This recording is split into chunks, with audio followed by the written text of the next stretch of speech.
চালকে পলিশ করা বন্ধ করা গেলে দেশের অর্ধেক মানুষের ডায়াবেটিস কমে যাবে বা হবে না।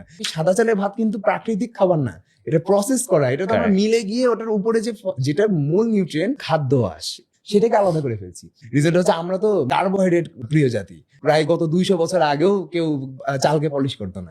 ভাতে কিন্তু প্রবলেম নেই, আমাদের আদি পুরুষরা হাজার হাজার বছর ধরে ভাতই খেয়ে আসছে, ফিটই ছিল। হ্যাঁ, আগেকার গড়ায়ু কম ছিল কারণ মেডিকেল সায়েন্স তত ডেভেলপ ছিল না, মানুষ অল্প বয়সে মারা যেত বাচ্চা অবস্থায়। কিন্তু যারা জীবিত থাকতো তারা মৃত্যুর আগ পর্যন্ত কিন্তু মোটামুটি কর্মঠ ছিল, সুস্থ থাকতো। এখন আমরা 30 বছর বয়সেই বসে যাই বাসাতে বা ডায়াবেটিস হয়ে যাচ্ছে। রিজনটা হচ্ছে আমরা ওই ছোটবেলা থেকে ওই সাদা চালের ভাত খাচ্ছি। Process. So does fiber directly help with weight loss?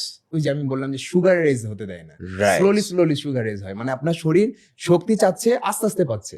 কিন্তু আপনি ধরেন এখন বসে আছেন আর সাদা ভাত খেলেন, শক্তির এখন আপনার দরকার নাই, কিন্তু আপনার রক্তে চলে গেল শক্তি, কিন্তু আপনি ইউজ করছেন না, তখন ওই এক্সট্রা শক্তিটা চর্বি হিসেবে জমবে ইনস্ট্যান্ট। মানে যেই খাবারে ফাইবার অ্যাডেড থাকবে সেই খাবার স্লোলি আপনার শরীরকে শক্তি প্রদান করবে, যার কারণে হঠাৎ করে অনেক বেশি চিনি পেয়ে আপনার শরীরে চর্বি জমবে না, আস্তে আস্তে চিনি পাবে এবং সেটা শক্তি অনেকক্ষণ যাবত আপনি পাবেন।